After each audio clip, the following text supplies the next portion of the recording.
Le caractère le est très souvent utilisé en chinois, mais il peut se révéler un peu compliqué à placer correctement dans une phrase. En effet, il peut représenter différents aspects, comme celui de l'action réalisée ou encore celui de l'action actualisée. Il peut représenter le passé comme le présent et peut donc être difficile à comprendre. C'est pourquoi je vais tout vous expliquer aujourd'hui dans cette vidéo.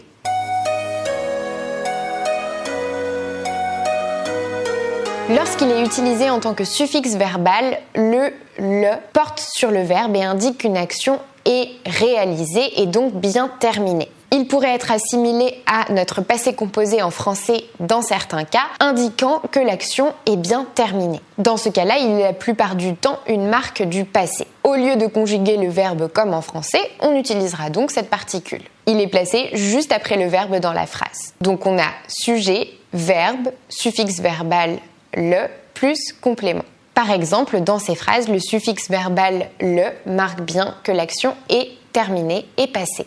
我跑了6公里. J'ai couru 6 km. 我昨天买了3本书. J'ai acheté 3 livres hier. 我吃了中国菜. J'ai mangé des plats chinois. Pour former une phrase négative, quand il y a le dans la phrase, on utilise mei ou meiyo et le suffixe n'apparaît pas dans la phrase. Donc on a sujet, mei ou meiyo, le verbe et le complément. Par exemple, 我昨天没去公园. Je ne suis pas allé au parc hier. 他没有来. Il n'est pas venu. Pour la phrase interrogative, elle se forme avec meiyo à la fin de la phrase, mais elle peut aussi se former avec le caractère ma. Si on utilise la structure avec meiyo, le est placé en fin de phrase. Par exemple, 你说的电影看了没有? Est-ce que tu as vu le film dont tu parles? 你最近看了你的父母吗? Est-ce que tu as vu tes parents récemment? Vous constatez donc qu'à la forme interrogative, le est toujours présent dans la phrase, contrairement à la forme négative. Il existe des cas où le suffixe le est impossible, avec le composé verbal d'appréciation qui se forme avec de. Par exemple, 我们上次玩得很开心. On s'est bien amusé la dernière fois. Avec les auxiliaires comme 打算, 要 et 想. Et aussi avec les verbes subjectifs comme 喜欢 ou 可. Avec les verbes incompatibles avec l'aspect de l'action réalisée comme le verbe 是 qui veut dire être, le verbe 在 qui veut dire se trouver à ou encore 等于 qui veut dire être égal à. Par exemple, 这是我去年住的房子. C'est l'appartement où j'ai habité l'année dernière. Il est aussi impossible si on parle d'une action habituelle dans le passé. Par exemple, 去年在北京的时候，我常常下象棋. Je jouais souvent aux échecs quand j'étais à Pékin l'année dernière. Attention, par contre, le suffixe verbal le ne doit pas être assimilé au passé. Il est utilisé pour indiquer qu'une action est terminée dans la période de temps dont on parle. Cela peut être dans le passé, dans le présent ou dans le futur. Souvenez-vous bien que le suffixe verbal le n'a rien à voir avec le temps. Il représente la réalisation de l'action, mais pas le moment où elle s'est passée. Voici quelques exemples. 昨天我偷了3辆车. Hier, j'ai volé 3 voitures. 我到了城里卖掉我偷的车. Je suis venu en ville pour vendre les voitures que j'ai volées. 我卖了这些车以后，我会有很多钱. Quand j'aurai vendu ces voitures, j'aurai beaucoup d'argent. Vous pouvez donc voir dans ces phrases que le n'est pas lié au temps, mais à la réalisation de l'action. Dans chaque exemple, l'action est terminée, mais le temps est différent. Les voitures ont été volées, le locuteur est déjà dans la ville et les voitures seront vendues dans la période de temps dont le locuteur parle.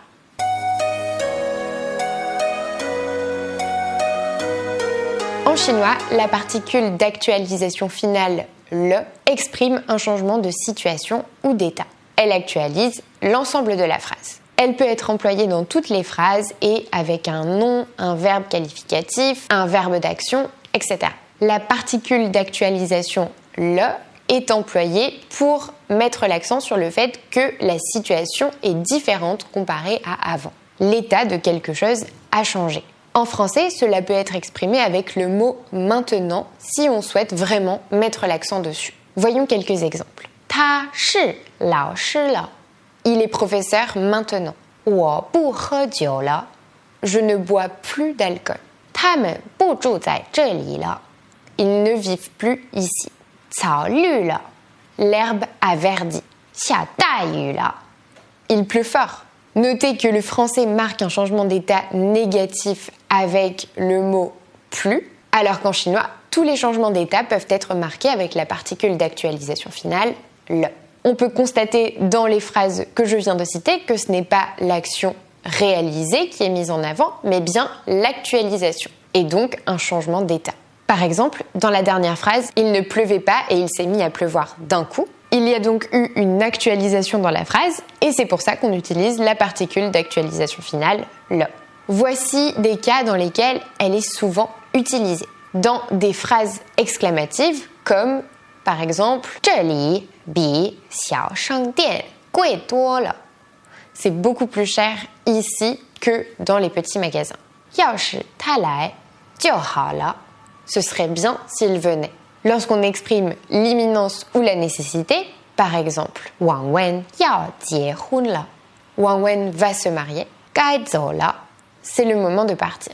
Dans le cas de la particule d'actualisation, la négation de la phrase se fait avec la structure bu, ensuite la phrase au milieu est le, et le changement porte sur ce qui est nié. 不下雨了. Il ne pleut plus. 已经3点了. 不等他了. Il est déjà 3 heures, on ne l'attend plus. 如果这样的话，我就不愿意去了. S'il en est ainsi, je ne veux plus y aller. Il faut bien noter que cette particule s'utilise principalement à l'oral et non pas dans la presse écrite chinoise.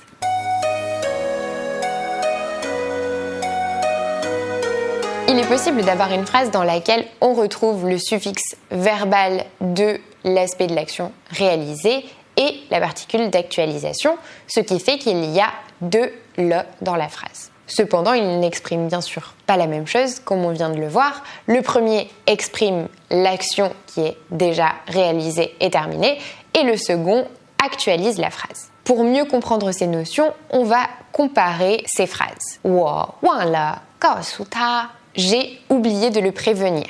Ici, sous-entendu hier, car l'action est déjà terminée. Deuxième phrase, 我忘了告诉他了. J'ai oublié de le prévenir, mais la différence, c'est que je viens de m'en rendre compte. Donc, il y a une actualisation. Dans un cas, on parle bien au passé car l'action est terminée, et dans un autre cas, il y a une actualisation quand on réalise qu'on ne l'a pas prévenu. 2 autres exemples.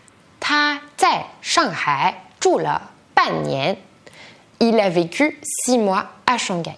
他在上海住了半年了. Cela fait 6 mois qu'il vit à Shanghai. Donc, dans la première phrase, il n'habite plus à Shanghai, alors que dans la seconde, il y est toujours. Le fait de rajouter un deuxième le dans la phrase peut complètement changer son sens. C'est pour ça qu'il faut être vigilant quand on utilise ces particules. 我到了2天了. Ça fait 2 jours que je suis arrivée. Sous-entendu, je suis toujours là. 他要了3瓶啤酒. Il a commandé 3 bouteilles de bière la semaine dernière. L'action est terminée. 他要了3瓶啤酒了. Il a commandé 3 bouteilles de bière. Sous-entendu, jusqu'à maintenant, et il va certainement en commander encore.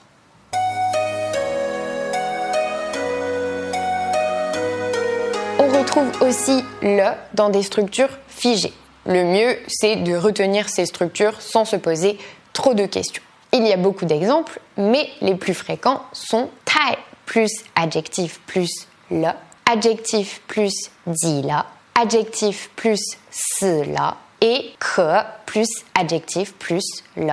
Toutes ces expressions peuvent être employées pour intensifier ou renforcer un adjectif. La structure 太 plus adjectif plus le est également utilisée pour signifier un excès de quelque chose. Notez aussi que la structure 己了 est utilisée uniquement avec des adjectifs positifs, alors que la structure cela est utilisée seulement avec des adjectifs négatifs. Voici quelques exemples. 太棒了, c'est génial. 这个盒子太大了. Cette boîte est trop grosse. 你的普通话好记了. Tu parles très bien mandarin. 我们饿死了. On a très faim, on meurt de faim. 这只狗可臭了. Ce chien pue. Notez que les traductions françaises varient énormément. Dans l'apprentissage des langues, il est important de retenir que les structures grammaticales ne correspondent pas forcément aux mêmes structures dans la langue d'origine. C'est pour ça qu'il vaut mieux se concentrer sur la compréhension de la fonction de la structure plutôt que sur une traduction précise.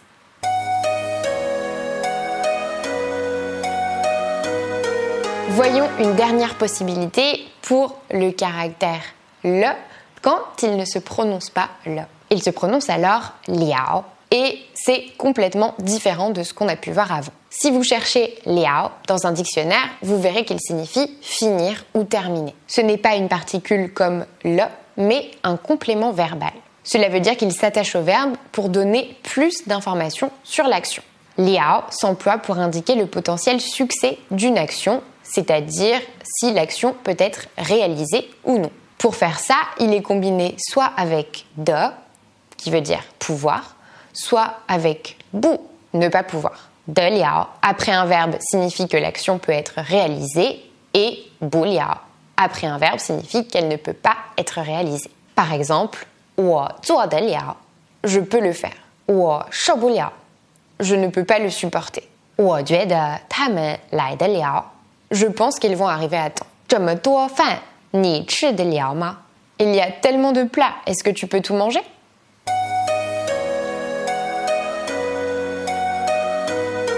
Vous voyez donc que les emplois de le sont multiples et qu'ils n'indiquent pas simplement le passé comme on peut le faire en français. Ici, on parle donc d'actions terminées ou de changements d'état qui ne peuvent en aucun cas être réduites au temps du passé. En effet, le suffixe verbal peut très bien être utilisé dans une phrase au présent, tout comme la particule d'actualisation. Il faut donc être rigoureux lorsqu'on utilise le, d'autant plus que la phrase peut complètement changer de sens quand on utilise de le dans une même phrase. Pour éviter les confusions, il faut bien comprendre à quoi se rapporte chaque le et comment les utiliser. L'un s'utilise après le verbe, l'autre est beaucoup plus flexible. Cette particule peut paraître un peu difficile au départ, mais vous verrez qu'avec un peu de pratique, ce n'est pas aussi compliqué que ce que vous pensez. Entraînez-vous à trouver des phrases qui changent complètement de sens en fonction du nombre de le qu'il y a dans la phrase pour vous aider à les retenir. Ce point est très important, donc je vous recommande de passer un peu de temps dessus. Si vous avez aimé cette vidéo, mettez un like, partagez-la à quelqu'un que ça peut aider. Abonnez-vous à ma chaîne pour ne rater aucune de mes prochaines vidéos. D'ailleurs, j'aurai bientôt une annonce importante à vous faire. Et moi, je vous dis à bientôt pour une prochaine vidéo.